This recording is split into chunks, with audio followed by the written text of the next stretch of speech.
Bonjour et bienvenue à l'Église Mon Plaisir. Notre joie, c'est de vous voir connecter et découvrir le message qui va être annoncé encore ce matin. Ce message a une particularité, il est inaugural, il est important parce qu'il est pour l'Église Mon Plaisir l'ouverture d'une vision qui a daté déjà de plusieurs mois et qui se traduit dans une prédication. Donc vous pourrez la découvrir et si vous souhaitez vous-même vivre l'Église Mon Plaisir, je vous invite à venir directement dans nos locaux sur Valence pour vivre cette expérience. Soyez bénis par ce message et puis gardez foi dans le Dieu qui est capable de vous parler. À bientôt. Merci au Seigneur, à celui qui prend soin de chacun. Le livre d'Ésaïe nous dit pour bien ce culte qui s'ouvre à vous avec un nouveau décor, le même pasteur, la même équipe, mais le renouvellement de la vie de l'esprit pour chacun. Il est dit ceci dans le livre d'Ésaïe chapitre 40. Ne le sais-tu pas? Ne l'as-tu pas appris? C'est le Dieu d'éternité, l'Éternel, qui a créé les extrémités de la terre. Il ne se fatigue point, il ne se lasse point. On ne peut sonder son intelligence. Écoutez, il donne de la force à celui qui est fatigué. Alléluia! Tu n'as pas besoin de poser ta tête sur l'épaule de quelqu'un à côté de toi. C'est sur Jésus. Et il te donne de la force ce matin quand tu es fatigué. Il augmente la vigueur de celui qui tombe en défaillance. Les adolescents se fatiguent et se lassent. Les jeunes hommes chancellent. Écoutez, mais ceux qui se confient en l'Éternel renouvellent leur force. Ils prennent le vol comme les aigles, ils courent, ne se lassent point, ils marchent et ne se fatiguent point. Alléluia. C'est justement quand je n'ai pas les dispositions, les ressources, que me mettant à louer Dieu, il devient le Dieu de mes ressources. Il devient mon secours, ma délivrance, mon bouclier. Il devient ma force. Et je suis sûr que pour vos deux jambes, vous êtes capable de leur dire, est-ce que tu peux me tenir quelques instants afin que je puisse louer le Seigneur? On peut se lever ensemble et déclarer par ce cantique, ce chant, cette adoration, la force est pour celui qui se confie en Dieu et repose en l'Éternel. Dis à ton voisin, encourage-le en lui disant, allez, prends ta force, s'il vous plaît, finissons ce culte. C'est-à-dire que quand il est fini, souvent on est renouvelé, on est encouragé. Eh bien, finissons-le déjà. Prenons cette force qui nous est accordée et louons le Seigneur. Que 2023, ce soit un temps de renouvellement et une saison de Dieu qui nous encourage. La force est pour celui qui se confie et repose. Dis-le. La force est pour celui qui se confie et repose en l'Éternel. Dieu, tu règnes à jamais, tu es le Dieu libérateur, tu es le Dieu d'éternité, le Dieu d'éternité, celui qui ne faillira jamais. Le cœur affligé, le cœur découragé, comme l'aigle mais la force est pour celui qui se confie et repose en l'Éternel. La force est pour celui qui se confie et repose en l'Éternel.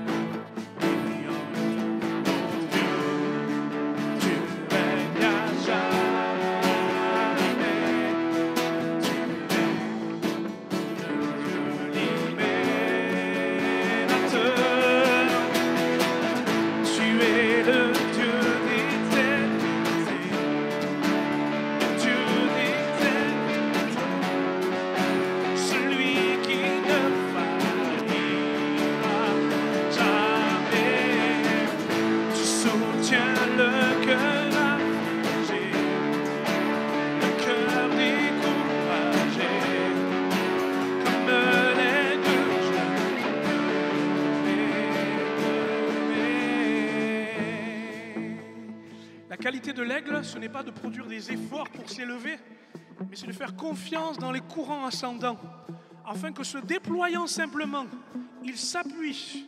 Et voyez-vous, quand on va chanter ce chant, vous allez faire une chose extraordinaire, c'est que vous allez sortir de vos complexes et vous allez demander à vos petites mains, au moment de chanter, eh bien, je peux m'élever, non pas mon orgueil, non pas ma personnalité, mais juste élever la foi que Dieu m'a donnée. Vous allez avec vos mains les passer au-dessus de vos têtes et vous allez vous rendre compte qu'elles peuvent s'attacher à Dieu et le louer. Alléluia. Et si vous avez les mains sales, si vous avez des mains qui ont reproché, qui ont tendu vers l'autre des accusations, libérez-vous de l'offense, demandez pardon à Dieu et louez le Seigneur. C'est la plus belle des libertés. Prenez votre élévation et contemplez comme un Dieu soutient toutes choses. Alléluia. Tu es le Dieu d'éternité, le Dieu d'éternité, celui qui ne jamais. Tu soutiens le cœur affligé, le cœur découragé. Avec nos mains, comme l'aigle, je m'élève. Tu es le Dieu d'éternité, Dieu d'éternité, celui qui ne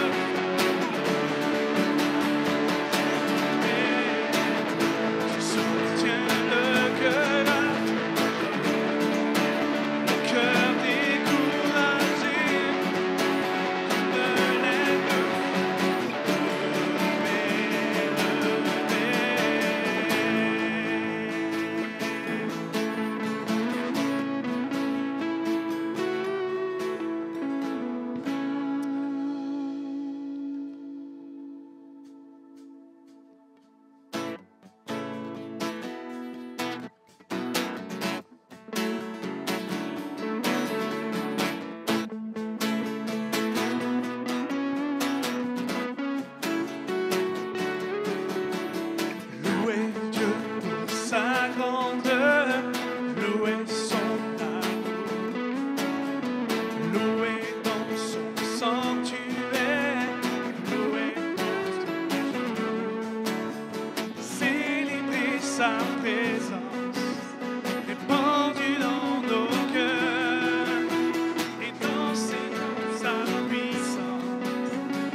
la joie quand le soleil m'inonde sur le monde, ta présence abonde.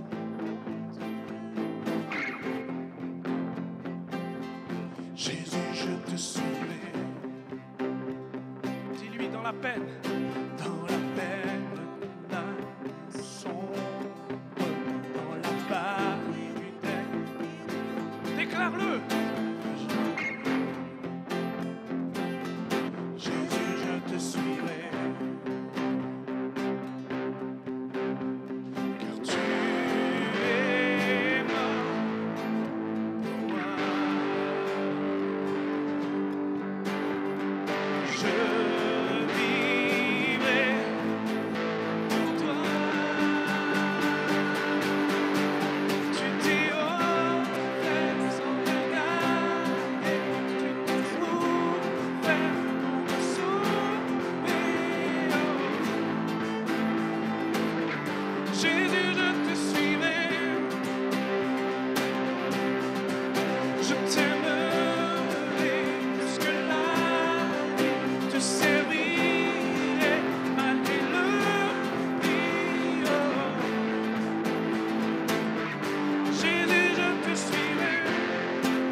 Tous élever nos voix ensemble. Alléluia. Entends notre détermination, Seigneur. Entends nos cœurs vers toi, Jésus, comme un parfum, Jésus. Alléluia, Jésus.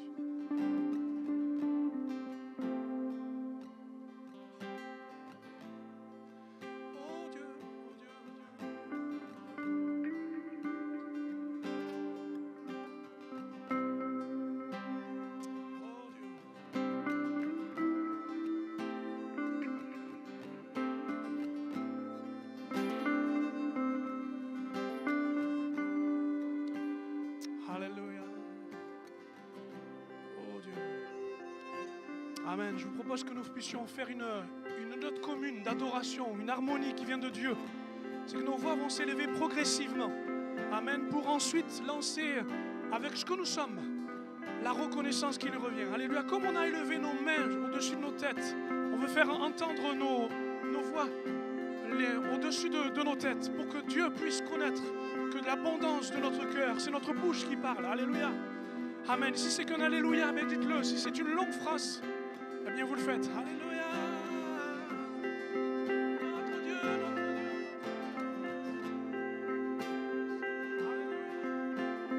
Amen. Apprends à entendre ta voix et celle des autres. Louez le Seigneur. Alléluia. Laisse le Saint-Esprit convaincre ton âme que ce que tu dis a de la valeur, parce que c'est à Dieu que tu l'adresses.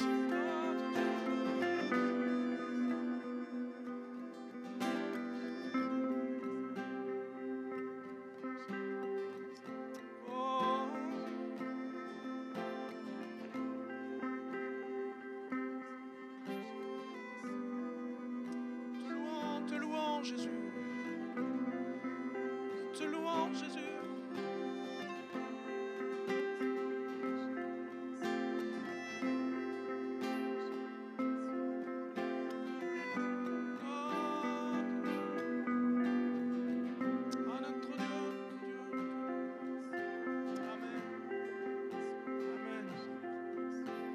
Je voudrais dire à plusieurs, vole plus haut maintenant.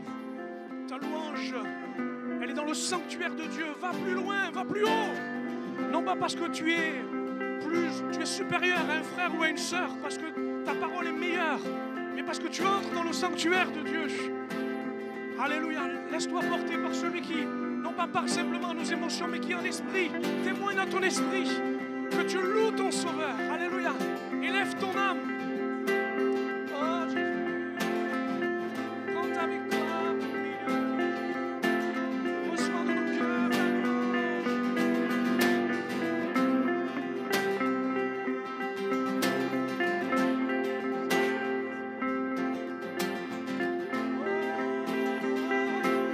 Remplissons l'espace. Maîtrisons à notre Dieu.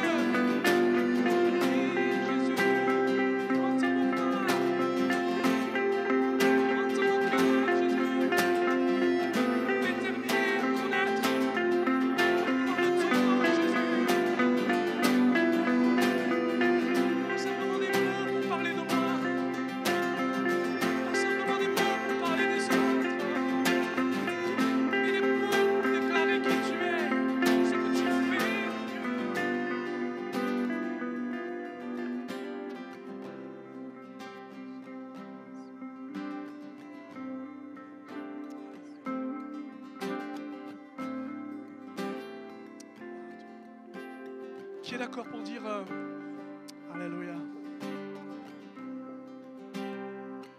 Merci Jésus.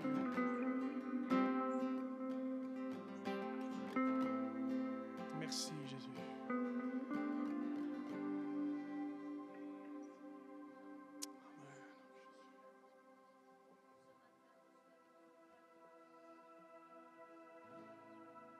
Amen. Qui est d'accord pour dire que louer Dieu, il y a quelque chose de bon, d'agréable. Alléluia.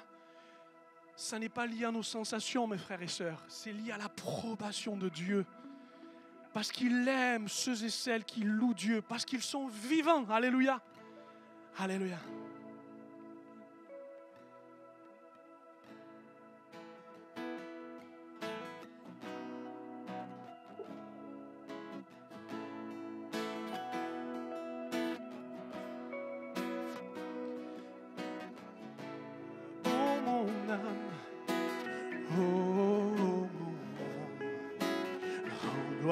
Son Saint-Nom. Oh, chante comme jamais. Oh, mon âme, rends gloire à son. On le reprend? Bénis Dieu, oh mon âme. Oh, mon âme, rends gloire à son.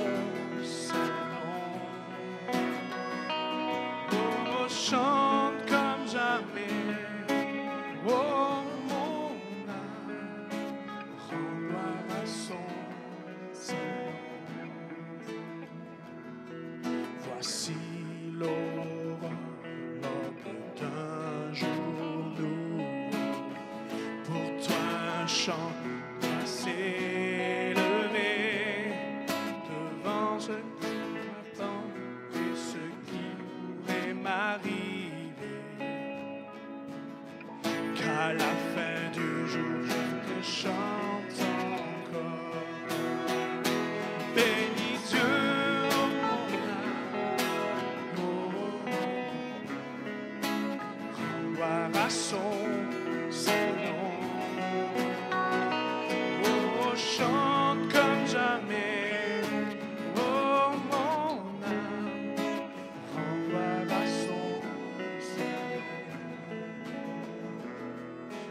chants bonté et lent à la colère. Ton nom est grand et ton cœur est bon.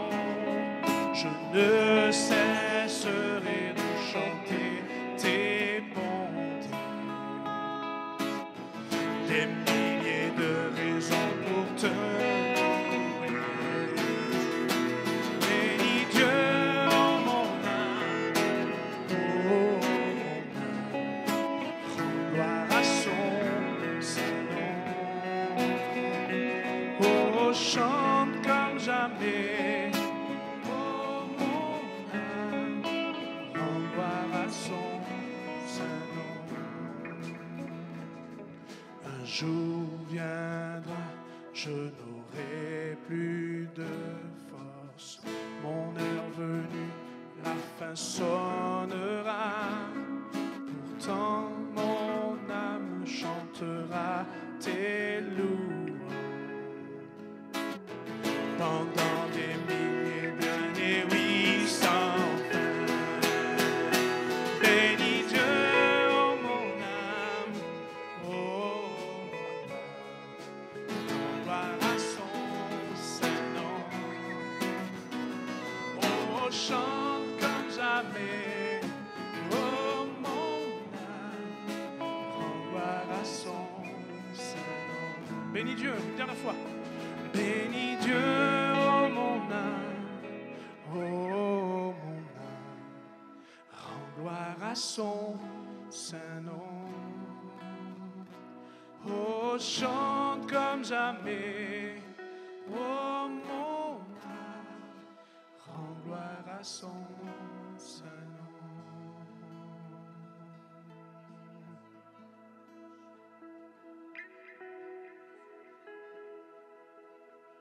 Alléluia, Jésus.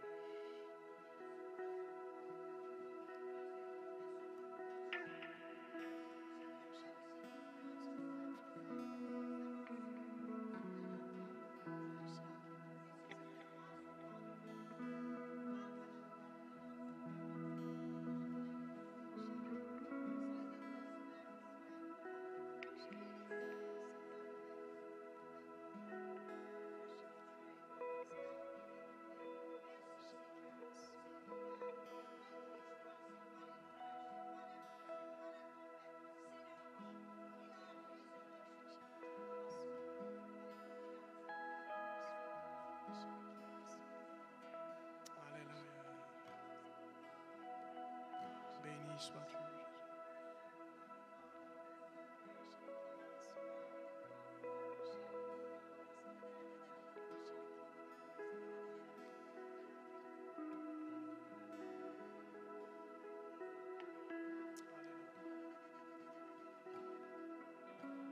Gloire à toi, Jésus. Oui, sois-tu.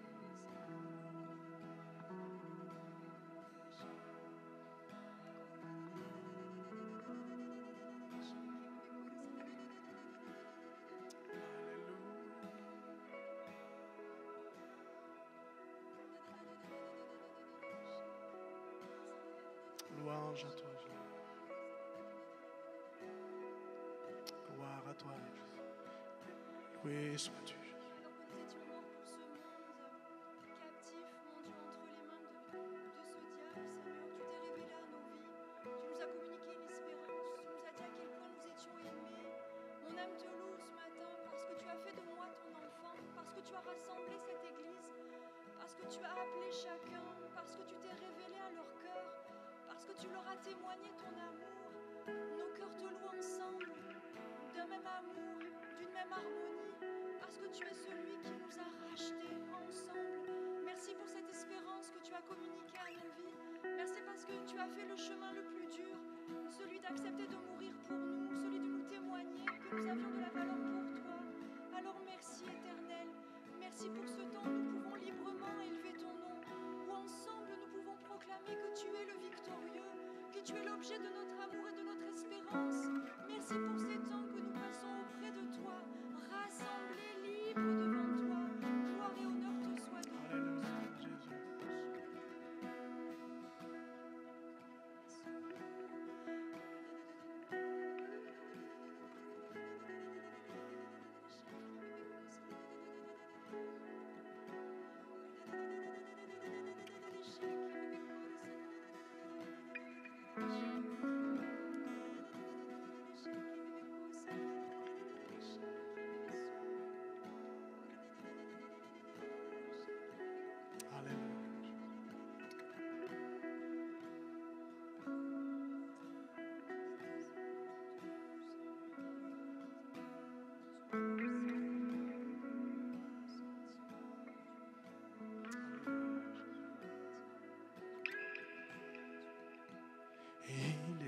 exalter, le roi est au-dessus des cieux. Je veux le louer, il est élevé à jamais exalté. Je loue son saint nom. Il est Seigneur, sa vérité régnera. Tout l'univers se réjouit dans son saint nom. Il est exalté, le roi est au-dessus des cieux. Il est exalté, le roi est au-dessus des cieux. Je veux le louer, il est élevé à jamais exalté. Je loue son saint nom. Il est Seigneur, sa vérité régnera. Tout l'univers se réjouit dans son saint nom. Il est exalté, le roi est au-dessus des cieux. Il est Seigneur. Il est Seigneur, sa vérité régnera. Tout l'univers se réjouit dans son saint nom. Il est exalté, le roi est au-dessus des cieux. Il est exalté, le roi est au-dessus des cieux.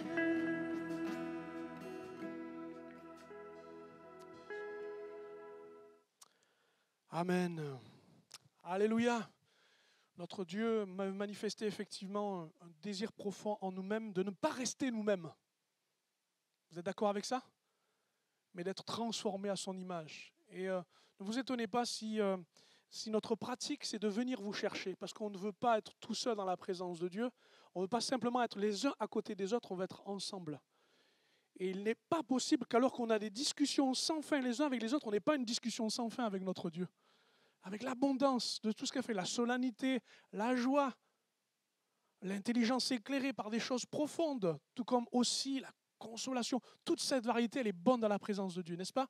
Vous êtes d'accord avec ça? C'est ce qu'on veut vivre ensemble. Alors, peut-être qu'aujourd'hui, j'ai de la concurrence parce que vous êtes en train de regarder les écrans et tout ça. Vous vous dites, oh là là, les couleurs et tout ça. Voilà, nouveau décor. C'est une nouvelle forme. C'est une façon de nous dire, voilà, on veut s'actualiser, on veut pouvoir dire à notre Dieu, voilà ce qui est important quand on regarde. Eh bien, on est réjoui de le voir. Mais le plus important, c'est d'être autant à la hauteur du décor que à la hauteur de la parole de Dieu, d'accord? C'est un nouveau défi pour moi. Et ce premier culte, on va dire, de janvier, même s'il y en a eu au 1er janvier, mais vous n'étiez pas tous là. D'ailleurs, j'ai vérifié et j'ai coché ceux qui étaient présents et pas présents. Bien sûr, c'est de mauvais humour. Pour celui, il me semblait bon que comme on veut donner vraiment un élan vers lui, nous vers lui, on veut aussi vraiment donner un élan à toute l'Église dans le cap que Dieu veut donner pour l'Église. Et je vais vous parler de paroles, d'un enseignement, d'une prédication qui est vieille d'à peu près 4 ans. C'est comme le vin, hein, plus ça prend du temps, plus ça... Parce qu'il y a 4 ans, j'ai vu quelque chose de terriblement difficile, un véritable obstacle, un véritable défi, et ça a été une véritable bénédiction. Vous savez ce qu'il y a eu 4 ans? Je me suis retrouvé devant vous et devant Dieu pour dire je suis le pasteur responsable vers où je conduis l'Église. C'est une bonne question, ça. Dans quelle direction? Et puis, en considérant l'ensemble de tout ce que vous êtes, avec qui et comment? Et voyez-vous, plus je sondais Dieu, plus les questions venaient. Et plus je me disais, mais Seigneur, je me sens un peu perdu. On va me dire, oui, il y a le Saint-Esprit, il y a la parole, allons-y. Mais pour ma vie, j'allais dire pour l'Église, c'est important de savoir vers où on va, comment on y va et pourquoi on y va. Excusez-moi, mais l'Église, c'est pas faire des cultes. Voilà, il y en a qui m'ont fait non et ça me rassure. L'Église, c'est pas dire chaque dimanche ça va et ne pas se connaître. On est d'accord, c'est une partie de l'Église, c'est ce qu'on voit de l'Église, c'est ce qu'on vit de l'Église, mais est-ce que c'est réellement ça? Et devant la difficulté d'embrasser tout ce que ça concernait, de comprendre toute l'intention de Dieu, il m'a fallu des jours pour chercher la face de Dieu et me rendre compte qu'en fait, ce qu'il me manquait, c'était une vision. Pas ma vision des choses, mais la vision de Dieu pour l'Église. Et je me suis dit qu'il serait bon, après 4 ans de gestation, de confrontation, de me dire, il serait peut-être temps que vous sachiez réellement dans mon cœur et dans la parole ce que l'Église peut vivre dans la vision de Dieu. Amen. Parce que je pense que c'est important que l'on ait le moyen de se dire, il y a un cap, il y a une direction. On sait vers où on va. Ce n'est pas les faits divers. Et je n'ai rien contre les chaînes télé ni les réseaux sociaux, mais ce n'est pas BFM TV qui doit nous donner la température de l'Église. Ce n'est pas la banque, quel que soit là où vous êtes, qui vous donnera les moyens d'avoir la foi. C'est ce que nous vivons en Église. Et la vision, ce n'est pas simplement de la connaître, mais de supplier d'eux de pouvoir la vivre. Si je la vois, je veux la vivre. Si je la ressens, je la comprends, je veux l'expérimenter. Et c'est là donc qu'est le but. Et je voudrais dire qu'il a fallu 4 ans pour que j'assume cette vision. 4 ans pour que je me confronte aux problèmes internes de l'Église. Problèmes d'unité, problèmes, j'allais dire, de cohérence, problèmes peut-être de moyens. Tout ça pour me dire qu'à un moment donné, ça n'était pas possible de trouver toujours des excuses. Il faut à un moment comprendre quelle est la direction que Dieu veut donner. Ça, c'est une chose. Mais aussi, quelle est peut-être aussi la garantie, le moteur. Qu'est-ce qui va me donner à un moment donné de repartir, de reprendre de l'élan? La vision est un moteur, c'est une énergie, c'est une image qui est donnée sur l'avenir que Dieu désigne et qui nous fait de dire, t'arrêtes pas là, t'es fatigué, t'es peut-être déconcerté, t'es peut-être dans la désillusion, c'est pas fini, rêve encore avec moi, regarde encore avec moi, lève les yeux. Sinon, oh là là, vous savez, le nombril, il est bas. Hein, et on va le regarder. Sinon, tous les faits divers, toutes les situations, toutes les hérésies, tous les problèmes de notre société nous ramèneront au même point. Découragement, fatalité. Ce n'est pas ça. Voilà pourquoi je pense que non seulement c'est un cap, mais c'est une énergie qui est toujours renouvelée. Comme, j'allais dire, quelqu'un qui nous soutient, nous supporte pour dire reviens à la vision, reviens à l'essentiel, regarde par où il faut aller. C'est quand même bon d'avoir ça. Qu'est-ce que vous en pensez? Parce que si on ne fait pas ça, on va se regarder dans le blanc des yeux, on va dire c'est toi le problème. Et ça arrive. Ça arrive. Et puis, on a besoin d'un ADN, d'une identité forte pour être sûr d'appartenir, d'être sûr de ce qu'on fait et bien fait, parce qu'on aime le faire et parce qu'on est avec les autres pour le faire. Moi, j'ai besoin d'un ADN. Vous êtes fait avec un ADN, une identité, des gènes qui vous permettent de dire oui. Et non pas que l'on soit supérieur, meilleur, pas du tout que d'autres églises qui sont dans... Au contraire, on prend le temps de prier pour elles. Ce n'est pas un problème de communion, c'est un problème justement de vision, de culture, d'ADN. Dans mon église, je sais la vivre parce que je sais ce qu'elle vit. Je sais son moteur, je sais son cœur, je sais sa façon d'être, sa façon de faire. Parce qu'il y a un ADN. Et ça, c'est la vision. Ça ne se dit pas. Votre ADN ne vous parle pas. Enfin, ou alors vous avez un problème de santé mentale. Hein, parce que vous vivez votre ADN. C'est votre identité génétique. Mais je crois que l'Église, c'est exactement pareil. Et c'est pour ça. Bon, j'en viens quand même à la nécessité de vous dire que la vision, c'est une nécessité. Tu peux mettre la suite? C'est une nécessité. On vient en ces temps-là devant une nécessité. Et je me suis rendu compte que le prophète Habakkuk avait un réel problème, c'est qu'il était tourmenté. Il était irrité contre Dieu. Il ne comprenait pas le peuple dans lequel il était. Ça n'était pas clair pour lui. C'était difficile pour lui. Il faisait des efforts et il n'obtenait pas le gain de ses efforts. Et Dieu lui a demandé de se poser dans sa présence et de réaliser que dans sa présence, il y avait quelque chose qui était dit pour lui et dit pour son peuple. Écris la révélation que je te donne, grave-la sur les tablettes, écris-la clairement pour que chaque lecteur la lise couramment. Pourquoi? Parce que même si tout est le brouillard, il faut une vision claire pour avancer. Même si tout est confus ou pas tout à fait encore acquis, ou pas tout à fait réussi, il faut savoir pourquoi on y va et comment on y va. Et Habakkuk disait, elle tarde. Et si elle tarde, attends-la. Si vous préférez, regarde-la. Et vis-la quand même. En avance. Pourquoi? Parce que devant, Dieu a dit quelque chose. Dieu est en train d'accomplir quelque chose. Et vous voyez quoi? J'en ai, excusez-moi l'expression, j'en ai assez, pour ne pas dire marre, d'avoir toujours un temps de retard. De toujours subir les choses qui arrivent. Je veux à la fois les regarder et me dire, je sais qu'elles arrivent. Mais derrière, il y a quelque chose. Je vais vous dire une grande vérité. Je l'ai réfléchi encore en regardant le ciel. Les nuages n'éteignent pas les étoiles. Répète avec moi, les nuages n'éteignent pas les étoiles. Les nuages empêchent juste de regarder les étoiles. Ça ne peut pas les éteindre. Ce que Dieu a gravé, ce que Dieu veut donner, ce que Dieu veut accomplir, il le fait malgré les nuages, malgré le brouillard, malgré le filtre, parce qu'il l'a donné. Ça vous donne envie? J'ai envie de vous partager. Voici comment est énoncée pour moi la vision qui concerne l'Église, mais qui concerne sûrement, et je le crois, la vision dont vous avez besoin d'entrer. Tu peux le mettre? Nous voulons résolument être une Église à vivre. Je m'appuie sur le verset qui pour moi est devenu comme une évidence, comme un besoin de le dire, c'est dans l'Église mon plaisir que ça existe. Me direz-vous, tous ces versets est donné à tout le monde, à quiconque, mais là c'est pour nous. Je suis venu comme un berger afin de donner la vie pour les brebis et afin que les hommes aient la vie, une vie abondante. Il n'y a rien de plus général, de plus global, de plus insaisissable que la vie abondante. N'est-ce pas? Il y en a pour tout le monde, servez-vous. Qu'est-ce que ça veut dire? Eh bien pour moi, la vie abondante, ça veut tout dire dans l'Église. Parce que tu es invité dans cette vision, 1, à venir vivre l'Église et 2, à faire vivre l'Église. 1, à venir vivre l'Église, vivre la vie, reçois la vie de Dieu. Mais fais vivre l'Église, ça veut dire aussi dépense la vie de Dieu, contribue à la vie de Dieu. Recevoir et donner, donner et recevoir, c'est un échange permanent. Voilà où est la vision. Jésus donne sa vie, la vie des hommes reçoivent leur vie et ils donnent leur vie en retour.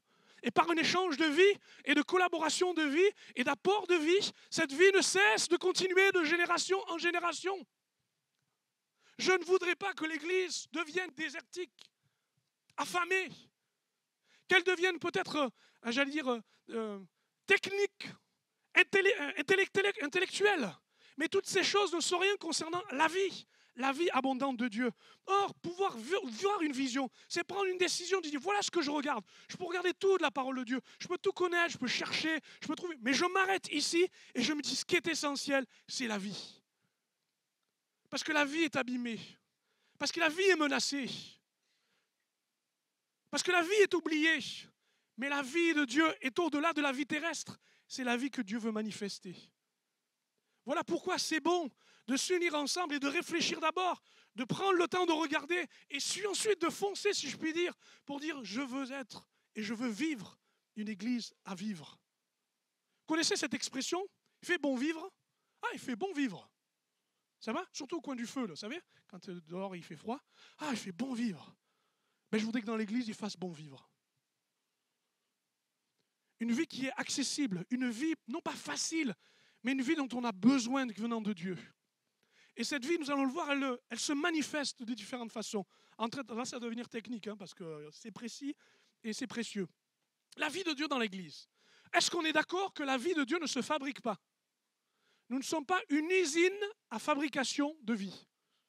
On n'est pas une chaîne de fabrication qui dit, voilà, voici la vie parfaite. Loïc, tant mieux pour toi, tu as pris le forfait, c'est bien. Réussite, bonheur, amour, santé.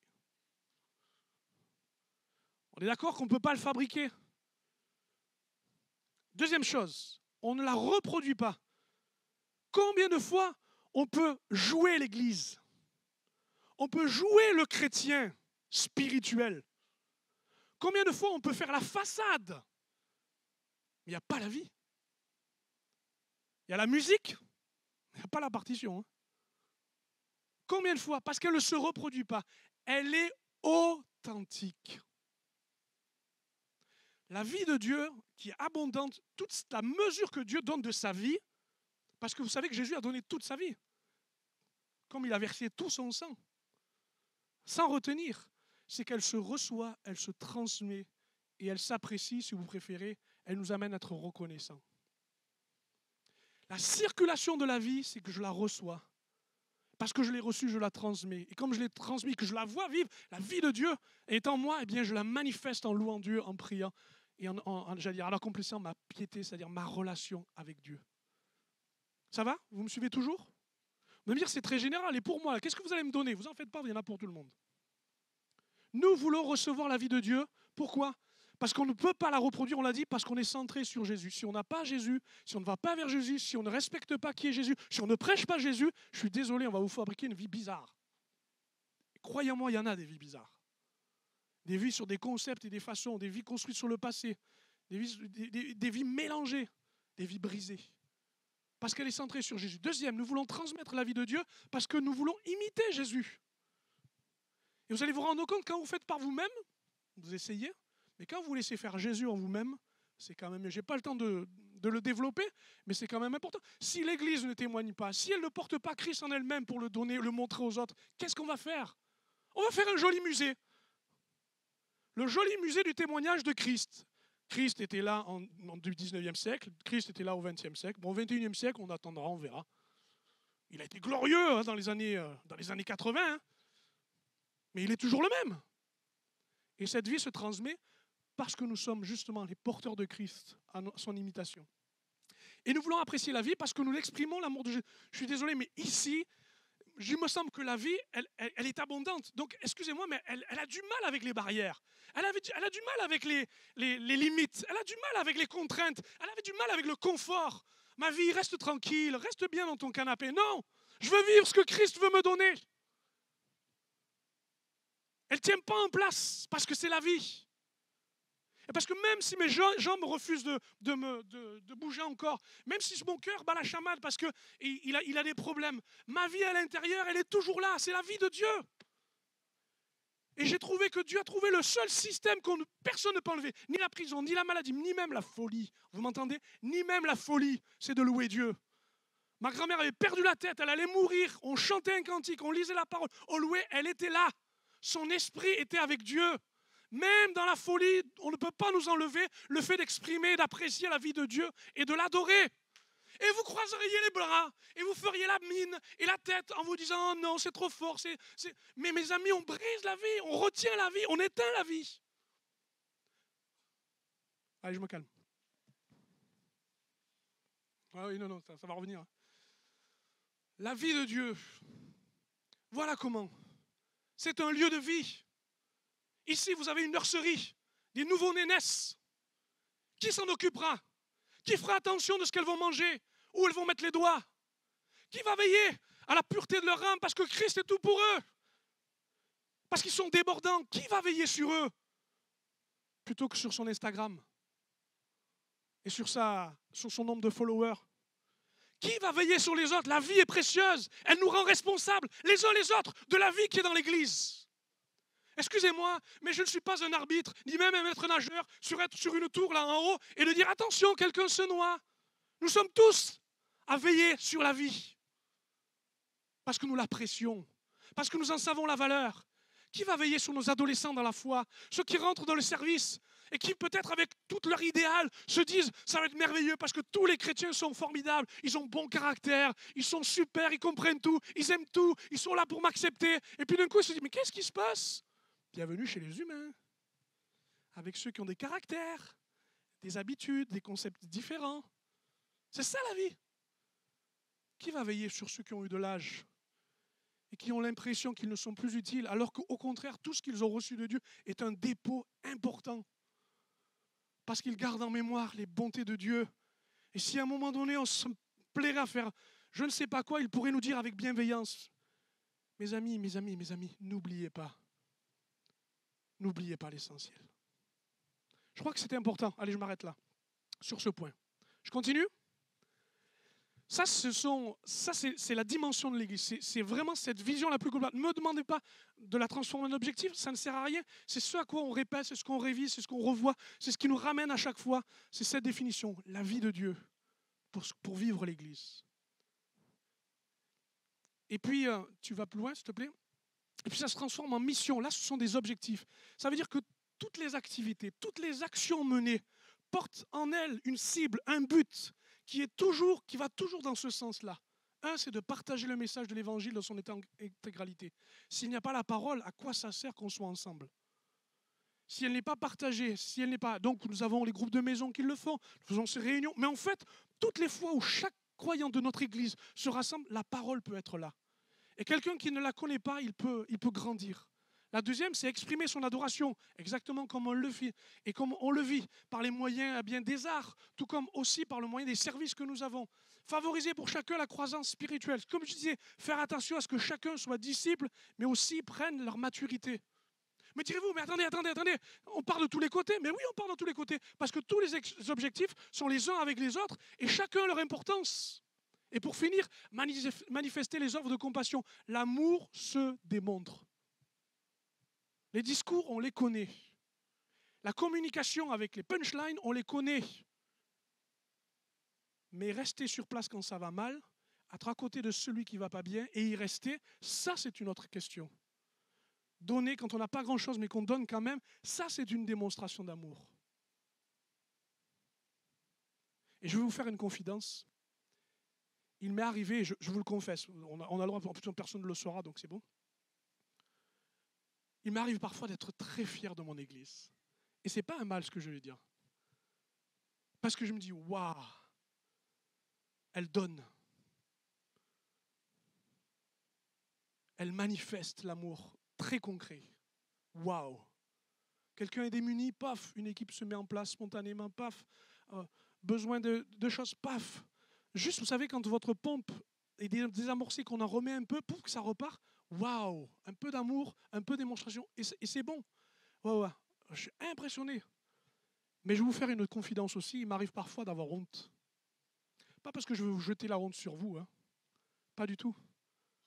J'ai honte parfois de ce que je peux ressentir de ce monde que je retrouve dans l'Église. L'indifférence, l'égocentrisme. Alors, sur vous, je regarde des personnes au cas où ils se disent oh, « il me prophétise un truc là ».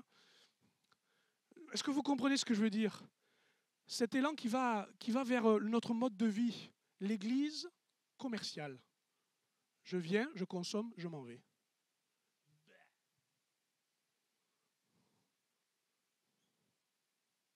Oui, on peut vous donner des services, on peut vous donner un message, on peut vous soigner tout ce qu'on veut.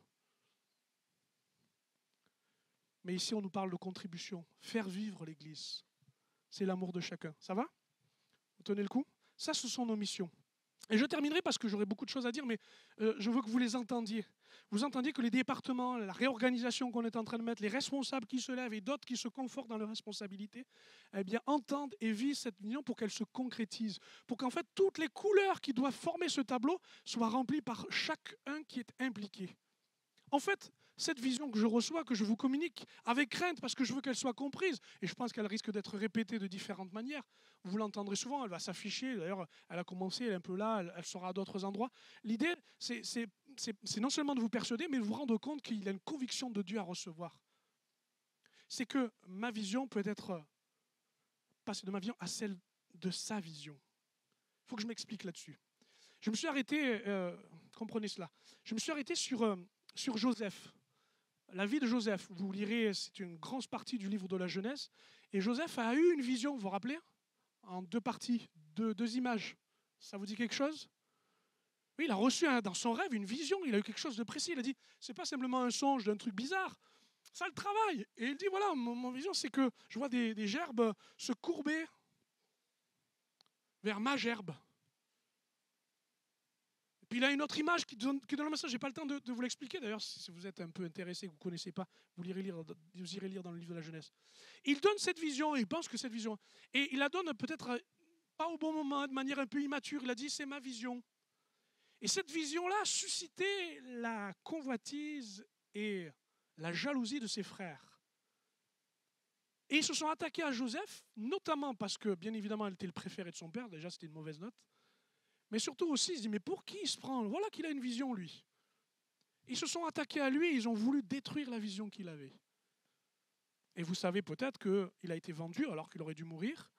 Il s'en va. Et puis, par une conduite de Dieu, malgré tout ce que Joseph a pu vivre d'injuste, de douloureux, accusé injustement, oublié, on nous relate que comme il sait expliquer les songes, les visions, dans cette maturité que Dieu lui a donnée, cette intelligence, Pharaon va demander ses services et il va devenir, bien évidemment, à la tête de l'Égypte, on va dire le premier ministre ou le second de Pharaon. Tout le monde me suit, ça va? C'était un peu long à vous expliquer le contexte, c'est important.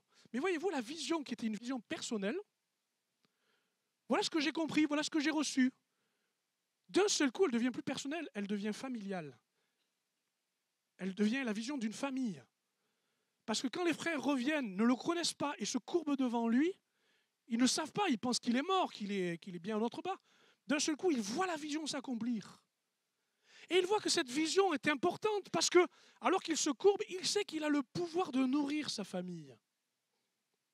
Il avait le début de la vision qui était personnelle. De manière immature, il n'avait pas tout compris. Mais il l'a gardée. Et Dieu a veillé à ce qu'elle devienne celle de sa famille. Et je veux aller plus loin. C'est que tous les rouages se mettent en place. Et nous réalisons par le verset que j'ai mis au-dessus, au moment où le père Jacob est décédé, les frères se disent, Joseph va finir par se venger. Il leur dira ceci: vous aviez médité de me faire du mal, Dieu l'a changé en bien pour accomplir ce qui arrive aujourd'hui, pour sauver la vie à un peuple nombreux. Pour sauver la vie à un peuple nombreux. Une vision qui était dans un contexte d'un adolescent qui reçoit quelque chose de Dieu devient le salut de tout un peuple.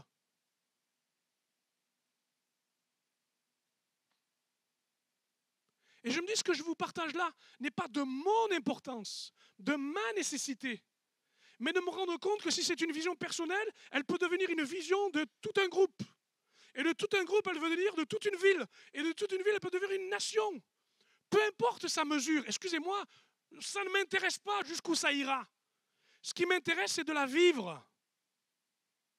Et de me rendre compte que du moment où je vous commencez à la vivre, eh bien, il y a des oppositions, il y a des incompréhensions. Non pas parce qu'elle est mauvaise, mais parce qu'elle a un enjeu, parce qu'elle est importante, parce qu'elle est nécessaire. Et parce que nous sommes amenés comme Joseph, non pas simplement à me dire, tiens, je réfléchis à la vision, mais à la porter en nous-mêmes, à la supporter en nous-mêmes, à la vivre en nous-mêmes. Et de réaliser encore que ce matin, je ne vous prêche pas simplement un message, mais je vous prêche simplement une dimension qui pour moi m'encourage et m'effraie à la fois. De me dire, Seigneur, qu'est-ce que tu vas faire avec nous? Comment tu vas le faire? Écoutez, je vais vous le dire, il risque d'avoir un tri. Et ça a déjà commencé. Un tri non pas parce qu'on écrase les gens et qu'on n'en veut plus. Un tri parce que simplement certains ne la comprennent pas, ne la veulent pas et ne peuvent pas. J'en suis désolé, je ne veux pas vous mettre à mal, je ne veux pas vous faire peur, je veux être vrai. Parce que ce qu'on veut prôner dans la vision, c'est que Joseph a été authentique, il n'a jamais changé. Et on veut rester ce qu'on est. Et rester authentique, vulnérable. Ça coûte d'être vulnérable, n'est-ce pas? Ça coûte de porter la vision avec vulnérabilité, n'est-ce pas? Parce que quand on est vulnérable, on est accessible. Joseph était accessible. Dans sa naïveté, on l'a pris. Dans sa naïveté, il n'a pas su se défendre. Mais la vision s'est accomplie. Amen. Et quelques fois où j'ai montré ma vulnérabilité, vous savez comment des fois ça se traduit? Je ne le fais pas pour me plaindre, je veux que ce soit une leçon. Quand je vous dis parfois les remises en question du ministère, ces choses-là, mon intérêt c'est de vous faire vivre l'Église réellement.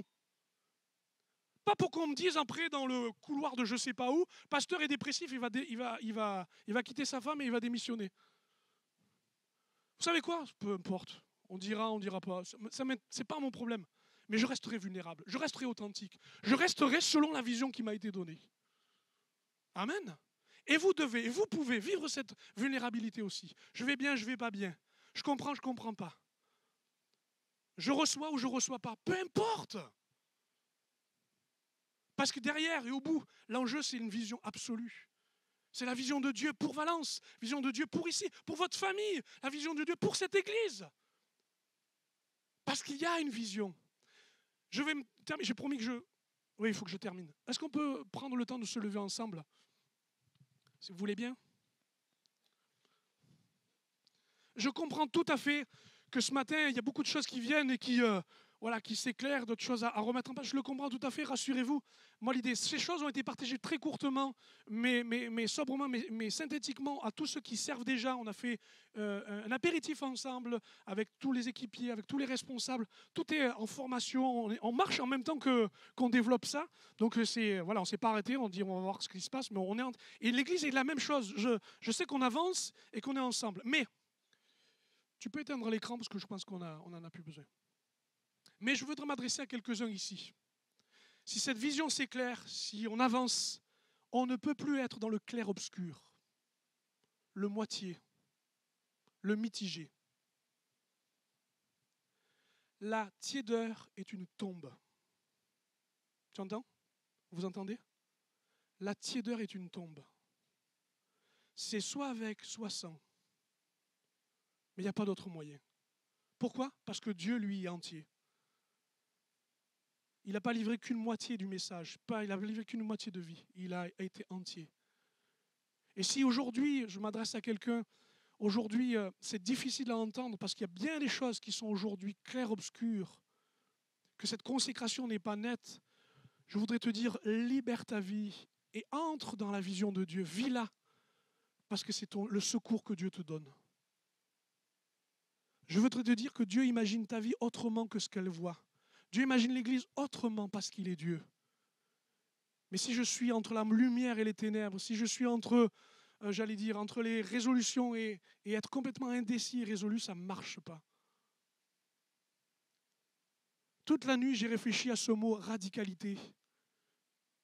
Ce mot qui veut dire simplement entier. Dans lequel je fais pleinement confiance à ce que je distingue et que je ne comprends pas complètement, mais dans lequel j'entre. Cette prédication est une prédication inaugurale. Elle inaugure quelque chose. Et elle me renvoie le défi de dire, parce que tu l'as dit, il faut le vivre maintenant. Je voudrais vous faire porter cette même responsabilité. Parce que c'est ça la vision. C'est devenir responsable de ce que Dieu montre. Voilà pourquoi des fois on n'en veut pas. On dit non, mais Dieu fera lui-même. Non, il nous aime trop pour nous cacher les choses. Cacherai-je à Abraham? Alléluia. Alléluia. Et alors que je te parle de ça, je suis sûr que quand tu considères les voies de Dieu, quand tu considères le projet de Dieu, quand tu comprends dans son ensemble, Dieu s'occupe des petites choses de ta vie. Les petits tracas, les troubles, les difficultés. Parce que tu quittes la tiédeur, tu quittes la tombe et tu vas vers ce que Dieu veut donner. Alléluia. J'ai aimé particulièrement la venue du frère qui est venu au milieu de nous, Daniel Potier, qui a eu une formule un peu particulière. Elle m'a surpris et en même temps elle m'a dit ouais, j'ai envie de me mettre devant toi. Quand il a dit je voudrais prendre chacun, vous regarder dans les yeux et vous dire est-ce que vous êtes persuadé de cela? Alors vous savez quoi, je ne vais pas me mettre en face de vous, mais je veux demander au Saint-Esprit que ce que je dis n'est pas simplement parole d'homme, mais parole de son esprit en nous pour dire ça y est, mes yeux s'ouvrent, ça y est, je respire, ça y est, je peux avancer, ça y est, je comprends. On peut prier ensemble pour ça? Seigneur notre Dieu, notre intelligence, Seigneur, a besoin maintenant de ta parole, mon Dieu, qui illumine les choses. Seigneur, mon Dieu, nous croyons que ce n'est pas un moment d'excitation, un moment de fantaisie. C'est fondamental, Seigneur. Comme tu nous as dit, que tu es la pierre angulaire posée pour que l'édifice tienne, Seigneur. Nous prions que nos vies maintenant s'attachent à la vision que tu mets. Avec confiance, je dis, Seigneur, que mon Dieu, eh bien, tu éclaires maintenant nos yeux. Tu éclaires nos situations. Tu éclaires, Seigneur, afin qu'il n'y ait plus de moitié, de mitigé, de moyen, de tiède, Seigneur, mais qu'au contraire, tu nous amènes plus loin. Je prie, Seigneur, alors que l'on n'a pas effectivement mis de musique, ni créé peut-être cette ambiance propice, Seigneur, à écouter et entendre. Seigneur, c'est le battement de notre cœur dans notre poitrine. C'est nos oreilles qui se tendent pour te dire, Seigneur, fais-nous vivre l'Église. Fais-nous vivre l'Église, parce qu'on veut faire vivre l'Église. Seigneur, il y a eu ici des gens abîmés, des gens déçus, des gens qui ont pour concept, eh bien mon Dieu, une Église qui n'a ni forme, ni sens, qui n'a ni objet, Seigneur. Nous croyons, Seigneur, qu'il est encore possible d'établir l'Église, de bâtir l'Église, même si la nuit vient, Seigneur, parce que tu nous communiques une vision, tu renouvelles notre consécration, tu nous donnes un intérêt. Amen. J'ai prié, vous avez prié avec moi, prions les uns avec les autres. Est-ce que vous pouvez vous attacher à quelqu'un à côté de vous? Je sais que peut-être c'est indélicat, vous ne le connaissez pas, et pourtant c'est l'Église, parce qu'il est là, parce qu'il est avec vous. Et je voudrais que vous puissiez vous-même dire avec vos mots, avec votre façon de prier, à celui qui est avec vous, à côté de vous, de quelle manière vous voulez que l'on vive l'Église ensemble dans votre prière. C'est possible? Alors faisons-le ensemble. Amen. Amen. Élevons nos voix quelques instants et bénissons-le. Merci.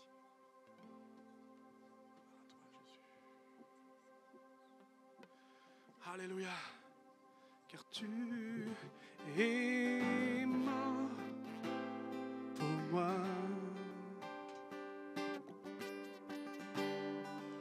Je vivrai pour toi. Car tu es mort pour moi. Tu es mort pour moi. Je vivrai pour toi. Tu t'es offert? Tu t'es offert sans rien garder. Tu as souffert pour me sauver.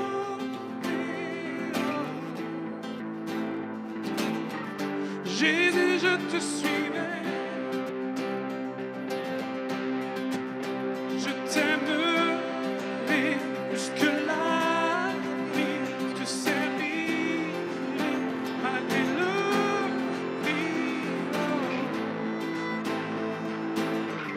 Jésus, je te suivrai, car tu es mort pour moi. Car tu es mort pour moi. Je vis pour toi. Tu t'es offert sans rien garder. Tu as souffert pour me sauver. Jésus, je te suivrai. Je t'aimerai jusque-là. Te servirai. Alléluia.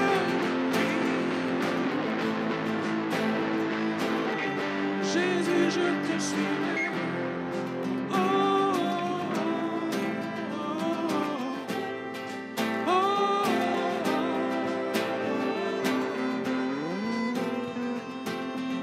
Jésus, je te suivrai. Oh,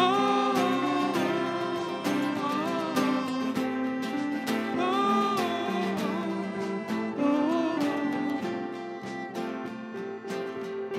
Jésus, je te suivrai.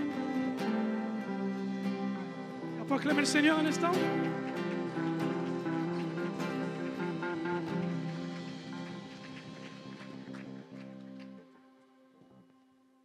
Amen. Ouh, c'est bon d'entendre ce qu'on a entendu ce matin. La suite au prochain épisode, dimanche prochain.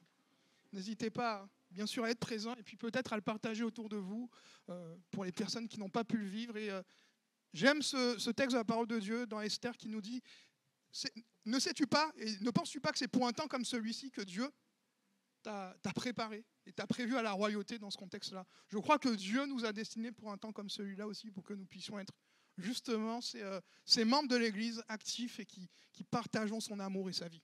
Amen.